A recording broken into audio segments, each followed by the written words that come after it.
SMD Law is the official law firm of the Spartan Nation. Check them out on the interwebs at smdalaw.com or at 866-529-3537. No matter where you are in the state of Michigan, Upper Peninsula, Lower Peninsula, it doesn't matter. They have an office near you. So whether you need to send a letter to an annoying neighbor, or you're a criminal and you need defense, maybe you just have problems with elder law, check them out, smdalaw.com today. The official law firm of the Spartan Nation. Call them first, then you act. Welcome back to Spartan Nation. I am really excited to have this next guy on our show. He is one of the, in my opinion, one of the best publishers in the Scout Network, and he is very thorough. I think he has a very, very difficult job covering Rutgers, and I don't mean that as a negative. I think Chris Ash is doing a good job, but it's very hard to cover a place that's struggling in almost every sport, and he covers them well. I think he gives everybody a front porch seat. I read him all the time, because I like the work that he does, and I think he's very thorough. On top of it, I actually think he's a terrific person, and I think when you add all of those things together, you get an absolutely great guy. So let's bring him in. He is the Rutgers publisher, Sam Hellman. Sam, how are you, buddy? I'm doing great. I got a lot to live up to after that introduction, Hondo. Well, I think you know I genuinely really respect you personally as a man, and I think you do such a good job. I'm going to tell you the truth. I think covering Rutgers, and you do it for the Scarlet Report, would be very difficult because, I mean, like right now, I got Michigan State volleyball, a top 10 team in the country, going into the NCAA tournament. Men's soccer, a top 5 team, and they're in the Sweet 16 playing in the NCAA tournament. Men's basketball, number 2 in the country. Men's football, number 16 in the country. And hockey on a winning, and hockey's very popular here. I've got so much going on. And I think the way you do it, and I mean this as a complete compliment, I was not for Rutgers joining the Big Ten, and it isn't a slam on Rutgers. I just didn't think they brought anything to the table. But you do such a great job, and I think your subscribers are really blessed to have you. I appreciate it. Yeah, this is year 11 for me at Rutgers and 0 championships in that time, so I'm with you. Well, you do a great job. All right, let's start right with Chris Ash. Because I was very honest with you about him. I like him. I think he's a very good coach. Are the people going to give him the time it takes to fix it? I think that they're more likely to after this season. I think that 6 months ago, the average fan was set up with Chris Ash and already ready to move on, because that's what happens when you go 2-10. When you get blown out by Michigan and Michigan State and Ohio State. But this year, Rutgers has 3 Big Ten wins, and Rutgers could potentially win a 4th Big Ten game against Michigan State this weekend, which it's never done since joining the conference. I think that he's shown enough on the field that he's buying more time, buying more goodwill with the fan base, but eventually it's going to have to turn around to the point where we're talking about bowl games and upsetting teams, not just being happy with scraping by with a couple of wins. Yeah, I agree with you 100%. And I'm going to say this to you. I think Ash can do it at Rutgers. I'm a full believer in that guy. You know this because you cover recruiting. What players tell you privately about other schools, what a player tells me privately at Michigan about Michigan State, I'm skeptical. And when they tell me stuff about other schools and it's not negative, I believe it a whole lot more because, sometimes they think if they tell me something negative about another school, maybe it helps them. But what I hear recruits saying about Chris Ash are things like this. Let me just give you a couple of quotes. This is from the last week. Great guy. Really love his enthusiasm. I love what he's doing at Rutgers. I don't know if I would go there right this second because I want to go someplace I get to play in a bowl, but I'm a buyer in this guy. Here's another one. Really like Coach Ash. I like the direction of the program. I want to be able to go to bowls, but I'm really considering Rutgers. People genuinely like him.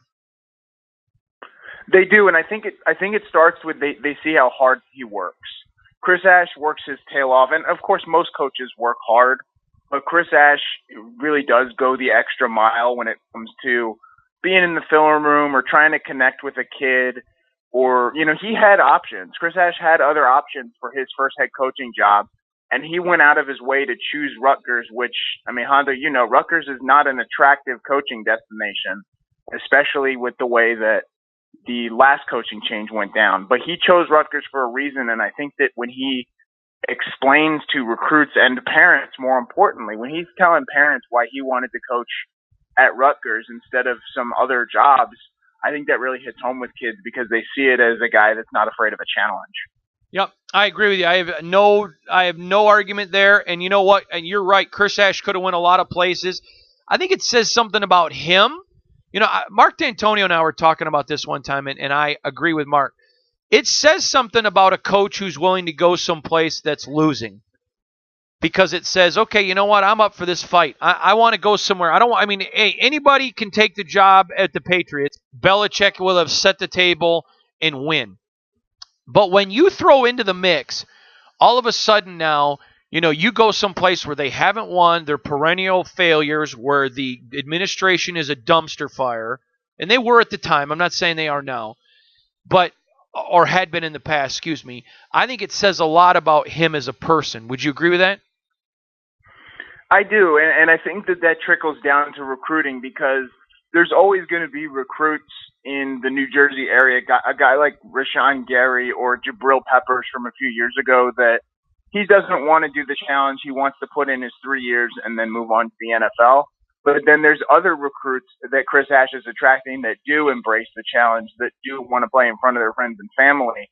And the more people he can convince that you could do that at Rutgers and you can make a bowl game, the better. And that's really his challenge going into the first signing period that's coming up. All right, let's talk about recruiting. How's it looking this year? It's looking pretty good, Hondo. I mean, everyone's kind of experimenting with this new signing period, not really sure how it's going to work. But for Rutgers, it starts at the quarterback position where Rutgers has 2 quarterbacks committed that plan to sign in December. Both of them are pretty good. 4-star Artur Sikowski out of IMG Academy. He's originally from Jersey. And this is a kid that Rutgers flipped from Miami because he wants to stay home and embrace that challenge. And then they went all the way out to California to bring in Jalen Chapman, who's a talented kid from the LA area. Rutgers has not really had an answer at quarterback for almost 10 years now. And they're hoping that with what they have in the program now and with these 2 kids that they're signing, that they might finally have that answer because I'm sure you've seen it on film. I'm sure Michigan State's talked about it this week. Rutgers does not have a quarterback, and that's what's holding them back from taking the step to being a 500 team. I totally agree with you. All right, defense. What can the Spartans expect this week from Rutgers? Expect a healthier defense. They've had a couple guys that are dealing with, you know, minor injuries, concussions, things like that should be coming back this week. And for Rutgers, that helps them because depth has been the biggest issue. They've had to move multiple wide receivers over to defense. They're playing walk-ons on defense because they're just not healthy enough. I think they're going to be a little healthier this week. And when their defensive secondary is healthy, they can take the ball away. They're better against the run. I don't think that Michigan State needs to worry too much about a pass rush, but there are going to be opportunities for Rutgers to take the ball away, and that's how they're going to turn this from, you know, maybe a blowout to a competitive game. I think it comes with going for turnovers. What does Michigan State have to expect from you offensively? I think if Michigan State stacks the box against the run, it's in pretty good shape. Rutgers, other than triple option schools, is the worst passing team in the country right now. Their starting quarterback works really hard, protects the football, and that's Giovanni Ricchino from Warren De La Salle in Michigan. Michigan State recruited him as a walk-on. So I think that tells you the level of talent that he came in with at high school. And he's a starter now, and he can move a little bit. He protects the football. But passing-wise, Rutgers just has not thrown the ball well whatsoever all season. Their leading receiver is a tight end, and he's got 22 catches. Anything special from a special team standpoint, brother? Well, it depends. They do have a couple of grad transfers at kicker and punter that will help them field position-wise. Their best special teams player, Janarian Grant, is probably out for the game. I would be shocked if he plays. And without him, you're just throwing a bunch of freshmen in there to see what sticks. One of those freshmen to watch is going to be Raheem Blackshear, who Michigan State fans remember from back in January. So that'll be interesting. I'm curious to see how much Michigan State keys on Blackshear in this game. I can tell you they're going to key a lot on Blackshear. Okay, they loved him. All right, last question for you. Can I get a prediction, brother? You can, and I predict that Michigan State is going to win this one relatively easily. I think that, 2 years ago when Michigan State came to Rutgers, it was a different situation, and it came down to that strange fourth down spike situation for Rutgers that a lot of fans probably want to forget. This year, I think that just with the inability to move the ball through the air, it's going to be a long day for Rutgers. So I think Michigan State's just too talented of a team, and they have too much to play for when you look at bowl standings and where they could finish in the Big Ten East. And you know what? I like Michigan State to win by 2 or 3 touchdowns. Okay, buddy, you're the best. Stay on the line. I want to talk to you. That is Sam Hellman, Scarlet Report, one of the best guys. Listen, just wander over there. Check it out. Good stuff. We'll be back. Good stuff. We'll be back.